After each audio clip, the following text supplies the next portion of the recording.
Well, hey friends, my name is Nichols, and today I wanted to share just a couple of strategies that I found to help out when playing, especially with randoms in arenas. You know, arenas can be such a fantastic warm-up, and it's an awesome way to train with different weapons because you can choose exactly what your loadout's going to be, and you're in fights constantly. And it's also one of those modes where playing with randoms can just get really frustrating. I know that's not really just an Apex thing, but there are some strategies that you can use to help mitigate the challenge of working with teammates that you aren't in Discord with or aren't in voice chat with. So here's the thing. I'm in the Midwest right now, and there's a snowstorm that could technically knock my power out at any point, so this video might be a tad shorter than normal, so let's get right into it. The first tip that I have for you is pick a legend that's not dependent on your teammates. It can be more challenging to play a support or a defensive legend because you can never really predict.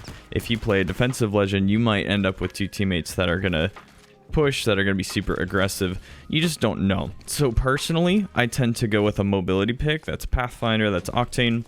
Loba is actually a good pick that I've been experimenting with recently because her Q is a fantastic escape and engage, and her ultimate's really nice to be able to control the map a little bit better by controlling the balance of heals between the two teams. And the reason that this is important is because you can't always predict or trust your teammates to follow through. So let's look at two contrasting examples for this. Say you've got two teammates that maybe they're in Discord together, but they won't talk to you because that's classic randoms. And they will not push. They are defensive. They're poking with longbows or repeaters or charge rifles if they're that toxic. And you guys get a great crack on one of the enemy team. We never push because they don't push.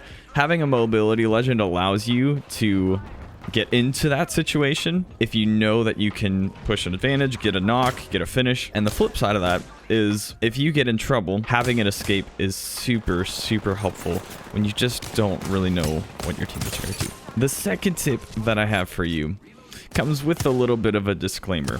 I'm going to put it this way. I hope this makes sense. Play as a team, but don't get carried away.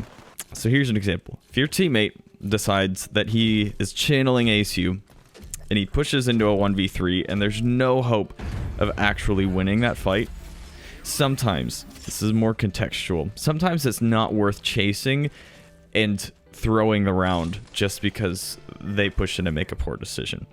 Now, I'm not saying that you should never follow with your teammates. I'm not saying that you should fully commit to a lone wolf style. Winning a 2v3 is possible if you push in right after that teammate and are not able to do anything because they also didn't do any damage, then you're just throwing the round unnecessarily. And part of why this works more with arenas sometimes than in Battle Royale is that there's no risk of third party. So you actually can extend fights with a lot less risk. Sure, the map closes quicker than in Battle Royale. Yes, you will have to face them. You're not going to get third party. So if you extend the fight, live to fight another day, you've got your 2v3, it's still a possible win, where if you just int like your teammate does, you're just throwing the round away.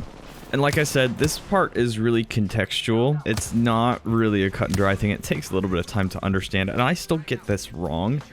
But I have found that sometimes you have to let them make the mistake if you understand your teammates out of position and you can't save them. You just have to let that happen and aim to win the round as opposed to keep them from getting finished. Or you have to weigh those options in your head and make the decision. And the other thing about this is just keep a really close eye on your map because of the unpredictability of randoms. And a lot of times my experience has been I'll end up with two people with the same clan tag, so I can only assume that they're communicating. So there actually was an instance in my last Arena's Legend review video. I'll put a little card on the top right of the screen if you want to check that out. I was reviewing Loba to see how she does in arenas, and my team pushed to the right side of Habitat. So I put my ult down, I'm chilling out, right?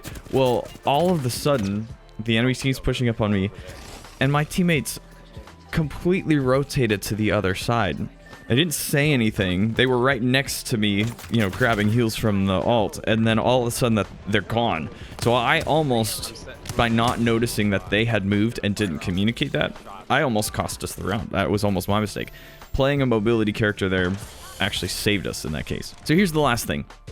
Communicate even if they don't. So I like to believe that they can still hear us. Sometimes your randoms will not respond or react to voice chat or to pings, but I think it's important to remember that like it is still worth trying and it is still helpful. One of the things that I find so funny about Apex players is every single one of them has the little mic icon, which means that they've enabled voice chat. And you know, probably 10% of people actually use microphones. I don't know what that is. I don't understand it.